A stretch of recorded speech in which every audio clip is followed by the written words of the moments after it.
Long ago, the Pandavas governed Indraprastha, a kingdom of staggering prosperity. At the center of this royal court was Queen Draupadi, known for her sharp intellect, courage, and deep devotion. This success attracted the bitter envy of their cousins, the Kauravas. Guided by a master manipulator named Shakuni, they laid a trap, a high-stakes game of dice. The dice were rigged. With every throw, the eldest Pandava, Yudhishthira, lost his assets. In rapid succession, he lost his treasury, his herds, his kingdom, and eventually the freedom of his own brothers. Finally, Shakuni presented the ultimate wager. Stripped of everything else, Yudhishthira was pushed to bet his wife, Draupadi. The dice rolled, and he lost again. Yudhishthira accepted the game because the codes of royal honor made refusing a family invitation nearly impossible. Those rigid rules forced a king into a closed loop, systematically stripping him of all earthly power and material security. The winner of the bet, Duryodhana, ordered his brother Dushasana to bring the queen to the court. Dushasana grabbed Draupadi by the hair and dragged her into the center of the royal assembly. Standing before the court, she presented a piercing legal and moral question to the men in the room. How can a man who has already lost himself have the right to wager me? Is this dharma? She looked to the architects of their society, wise elders like Bhishma, legendary teachers like Dronacharya, the ruling monarch, and her own husbands. These men possessed the physical and political authority needed to stop the abuse. None of them answered.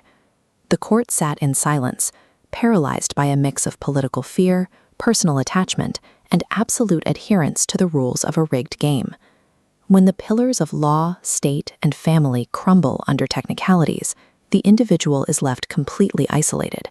Without these structures, a person is left suspended in a vacuum, defenseless against tyranny.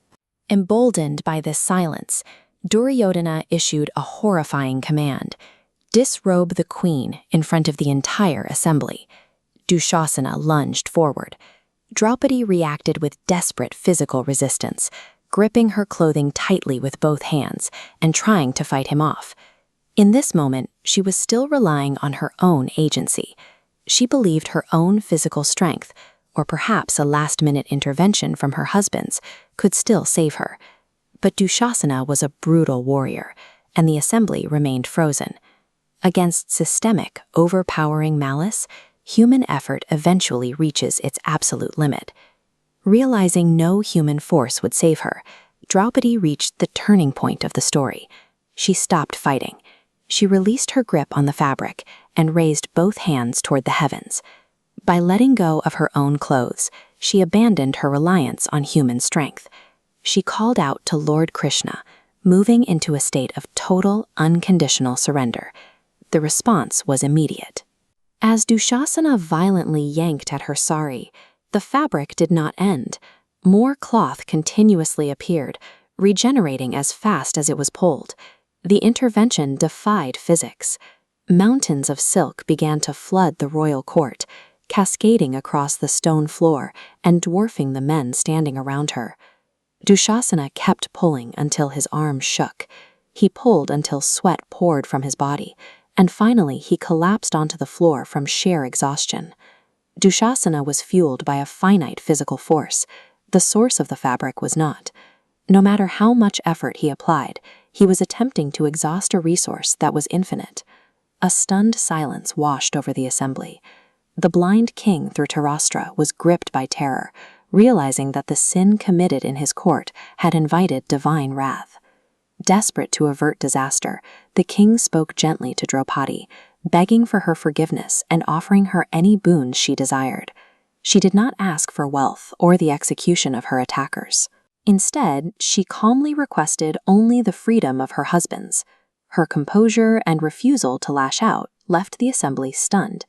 She had entered the hall as a victim of a gamble, but she left it as the only person in the room who had maintained her dignity. While Draupadi chose mercy, her husband Bheema swore a different path. He vowed to one day tear open Dushasana's chest and break Duryodhana's thigh to punish them for this crime. This diagram shows the long-term arc of justice.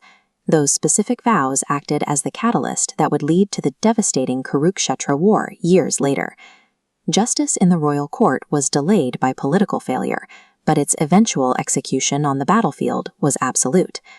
Beyond the history of the war, the miracle of the endless Sari remains a symbol of what happens when worldly supports disappear. It suggests that when every human institution fails to protect the innocent, a sincere, total surrender can activate a form of protection that exists beyond human understanding.